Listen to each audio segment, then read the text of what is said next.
peel this thing? How do you peel a squash?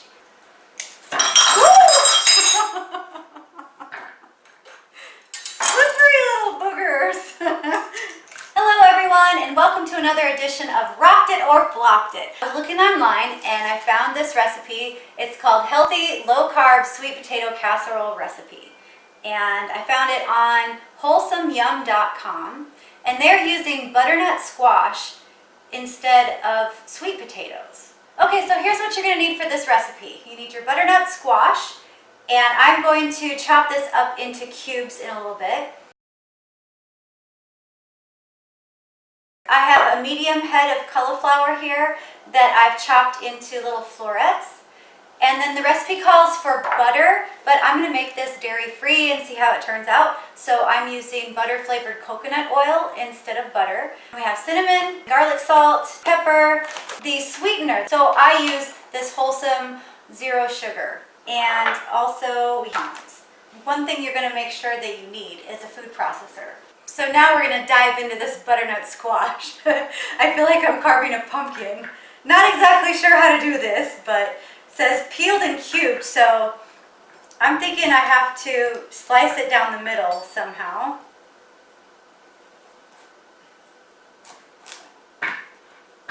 It's not easy. Now I need to de-seed it. Peeled and cubed. I don't know how to peel this thing. How do you peel a squash? Do you just cut around it maybe? It's so hard. I don't know how to do it. Let me ask Google. How do you peel a butternut squash? So, yeah, I already messed it up. Supposedly you're supposed to have the whole thing put together, chop the bottom off, and then peel it with an actual peeler. With a vegetable peeler. Huh. A vegetable peeler. Well, I have one of those. Mine's kind of small. I can't see how this would work.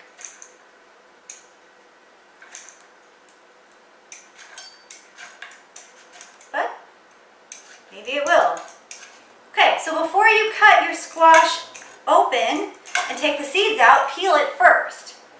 And you're supposed to pretend like the whole thing is still together, right? And then chop the bottom off so that it's flat, and then just peel it, I guess. Then you chop it in half after that. So I guess I have to do it the hard way, since I didn't research first how to do it, and the instructions don't say anything about how to do it because they assume that we're all experts and we know what we're doing.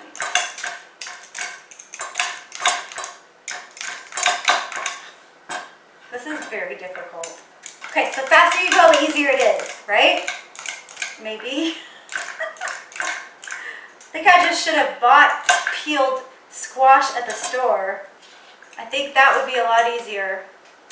Kind of going against the grain here because I don't want to chop my fingers off.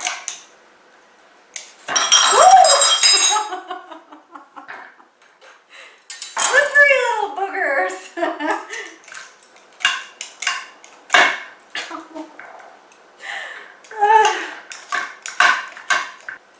This is not fun, guys. Not fun. I still think there's skin on here. Yeah, I gotta keep going. Keep slicing until you get the consistency of a muskmelon. Okay, so finally we got our squash chopped up into little squares and peeled, and that was a horrendous process. Look at this. It's all over my floor. It's all over me. It took forever. It was really hard. So that was not fun, not recommended at all. All right, let's do the rest of this and get it over with. It better taste good. Okay, so I preheated the oven to 400 and I have 2 cookie sheets with parchment paper on them. So I did that part. This is the biggest bowl I can find, so I hope it all fits in there. But we're supposed to put the butternut squash in there, along with our cauliflower, melted coconut oil, garlic salt, cinnamon, and black pepper. And it says to toss that, just to make sure everything's coated. Well, it looks pretty.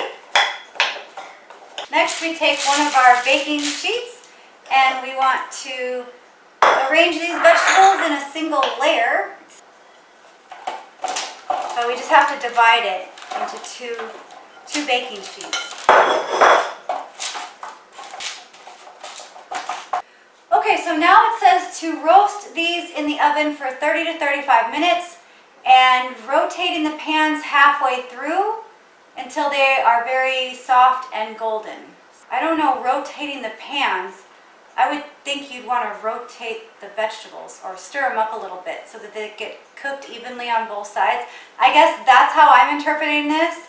I don't know, maybe they mean like rotating the one that's on the top to the bottom. So I'll do both, right? I'll just halfway through, I will put the pan that was on the top on the bottom and stir it up a little bit, and then put the one that was on the bottom on the top and stir it up. So I'm going to set my timer for 15 minutes, which is our halfway point. And in the meantime, we can get started on the toppings. We measured out our pecans and divided them. I think this one's 1.5 cups and this is 1/2 cup. So we're only going to make 1/2 cup into powder. So we're going to pulse this thing and not turn it on. Don't overmix or you'll make nut butter. Okay, let's see. If a few larger pieces are left, that's fine. Okay, well, none of them are powdered yet.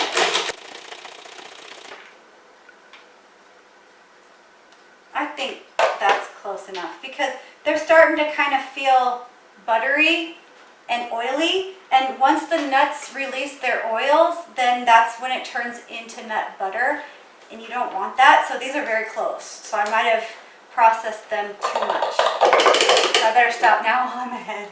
All right, so I'm going to chop up the rest of these pecans and put them in this bowl.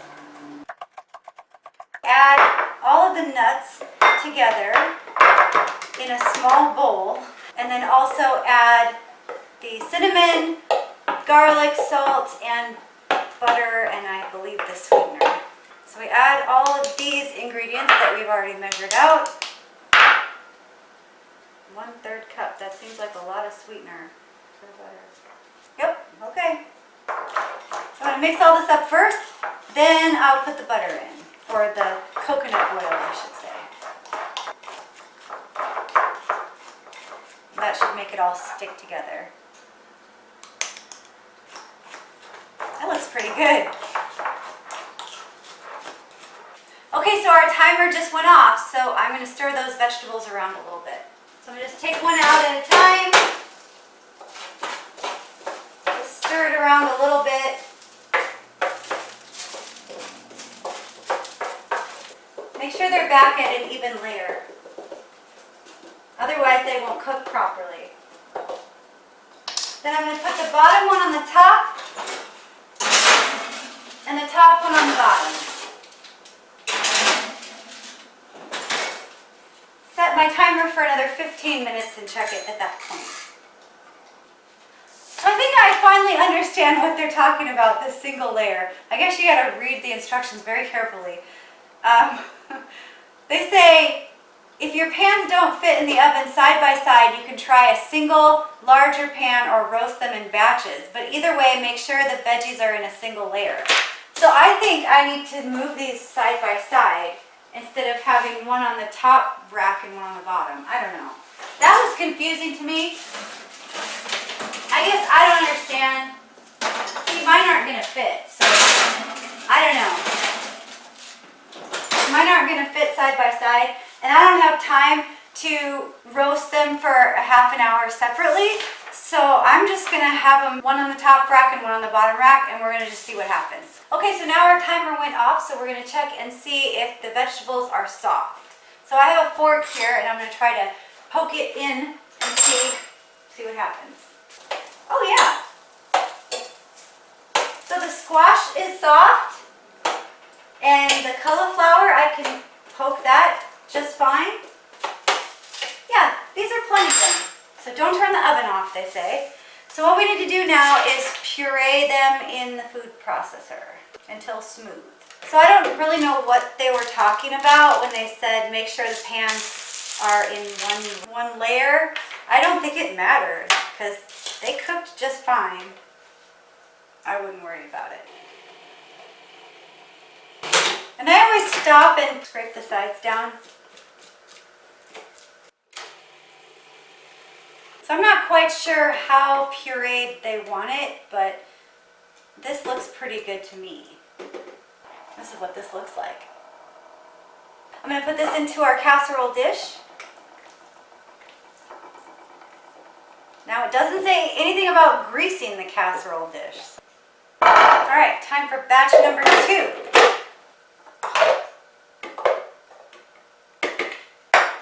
Yeah, you got to remember to put the blade back in. I think I got it. We'll see what happens. We're going to stop and scrape the sides down. All right, I think it's done. Because it looks like the other. Looks like baby food.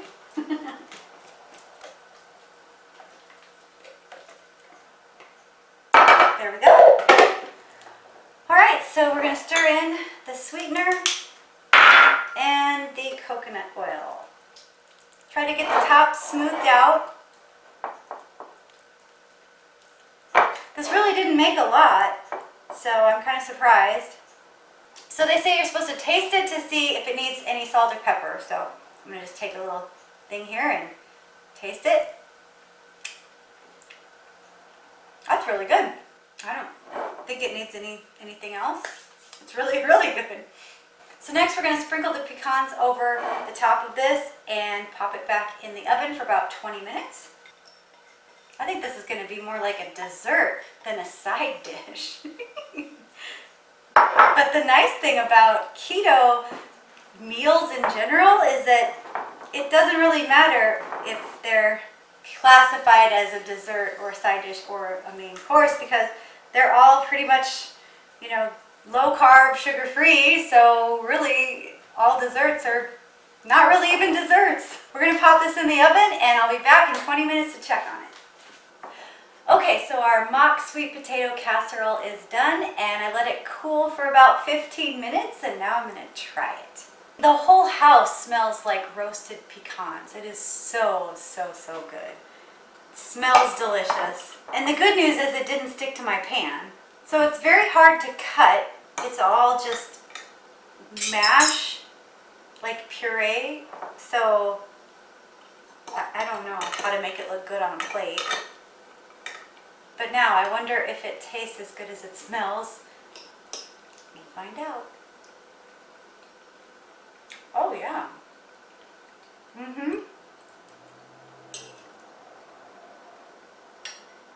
You know, the coconut oil that's butter flavored, I can taste it in here and it doesn't taste like coconut, it tastes like butter.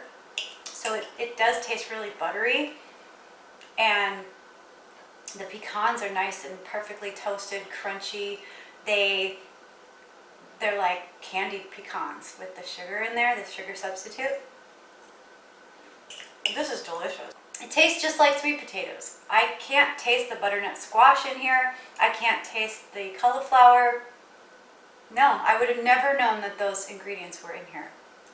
Now, one thing I would have done differently is replace the white sugar substitute with brown sugar substitute, because that's going to give it more of a deeper, richer brown sugar type taste and texture. So I'll definitely make this again because it is absolutely delicious, but I will buy sliced and peeled squash because I'm not going through that awful process again. That was horrific. I'm really proud of this. This turned out really, really good, and I wasn't quite sure what it was going to be like, and I love it.